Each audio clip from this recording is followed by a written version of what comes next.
Hello সবাইকে, আশা করি সবাই অনেক অনেক ভালো আছেন। সো আমরা এসএমসি কনসেপ্টের বেসিক একটা মডিউল শুরু করেছি, সেখানে বেশ কয়েকটা এপিসোড আমরা পাবলিশ করেছি।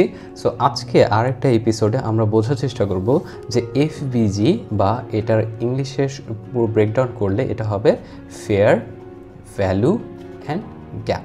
সো ফেয়ার ভ্যালু গ্যাপ কীভাবে কাজ করে অ্যান্ড এসএমসি কনসেপ্টের মধ্যে যারা একেবারে বেসিক বুঝেন না তাদের জন্য এই এপিসোডটা খুবই হেল্পফুল হবে। সো প্রথমত এই ফেয়ার ভ্যালু গ্যাপটা মানেটা কি?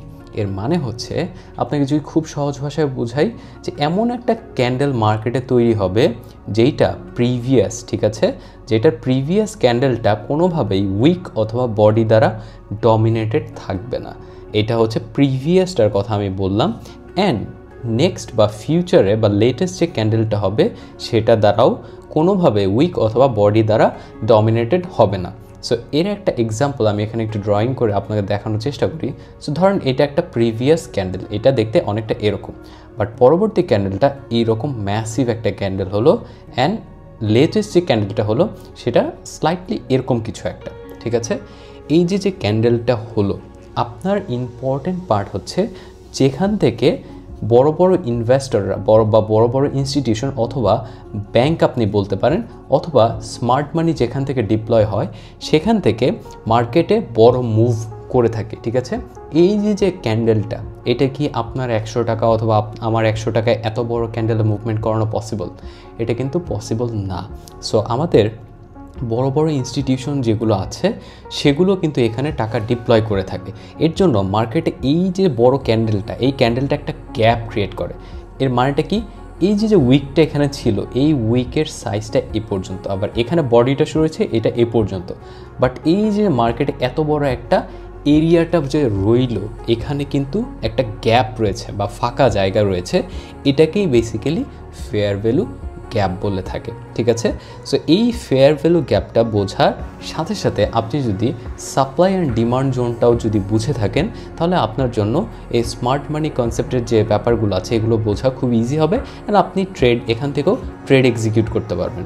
সো প্রথমত আমি যদি একটু লেফট সাইড থেকে এখানে প্রাইস অ্যাকশনটা শুরু করি, আমি এই প্রাইস অ্যাকশনটা দেখে বলে দিতে পারছি যে এটা একটা কারেক্টিভ স্ট্রাকচার। এখন কারেক্টিভ স্ট্রাকচারটা বলার কারণ কেন? যখন কোনো একটা মার্কেটে কারেক্টিভ স্ট্রাকচার হয়, তার মানে হচ্ছে সামহাও এটা কিছুক্ষণ পরে হলেও বা এটার নির্ধারিত সময় হলে এটা লোটাকে টেক করার চেষ্টা করে থাকে, ঠিক আছে। সো এটাই যদি হয়ে থাকে তাহলে আমার বায়াসনেসটা ইম্পর্টেন্ট। আমার বায়াসনেস কোথায় হওয়া উচিত? আমার বায়াসনেস হওয়া উচিত শর্ট করাতে, ঠিক আছে। আবার আমি যদি দেখি কোনো একটা ইম্পালস মুভমেন্ট হচ্ছে, সেখানে আমার বায়াসনেস হওয়া উচিত বাইং সাইডে, ঠিক আছে। সো এই যে বাইং সাইডে যাওয়া অথবা মার্কেট শর্ট করা, এটা আপনার কাদের সাথে যাওয়া উচিত? যখন দেখবেন বড় বড় ইনস্টিটিউশন এখানে ইনভেস্টমেন্ট করছে, অ্যান্ড যখন বড় ইনস্টিটিউশন এখানে ইনভেস্ট করে, আপনি ভলিউমের দিকে যদি একটু খেয়াল করেন, দেখবেন এই জায়গার ভলিউম আর এখানের ভলিউম কতটা স্পাইক করেছে, রাইট। এই যে ম্যাসিভ একটা স্পাইক, এখানে বড় বড় ইনস্টিটিউশন সেখানে টাকা ডিপ্লয় করেছে, রাইট। এখানে ইনস্টিটিউশন পুশ করার জন্যই প্রাইস এখান থেকে শার্প একটা মুভ দিয়েছে টু দ্য আপসাইড, অ্যান্ড এখান থেকে বড় একটা, আপনি এই রেড ক্যান্ডেলটা খেয়াল করলেও দেখবেন ম্যাসিভ একটা ডাউনফলও এসেছে, ঠিক আছে।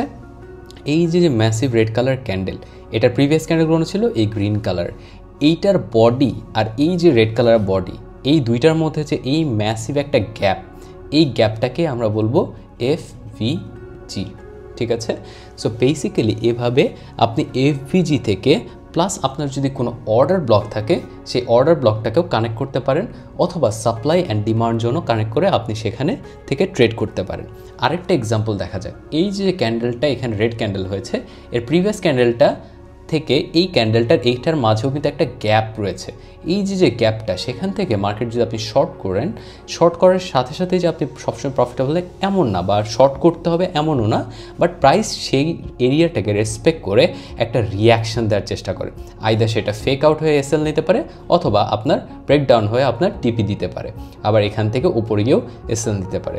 সো এফবিজি বেসিক্যালি এভাবে কাজ করে থাকে। So that's it guys, I hope you guys enjoyed this video so far. If you do, please consider subscribing to my channel because more amazing contents are coming up. Alright guys, take care and Allah Hafiz.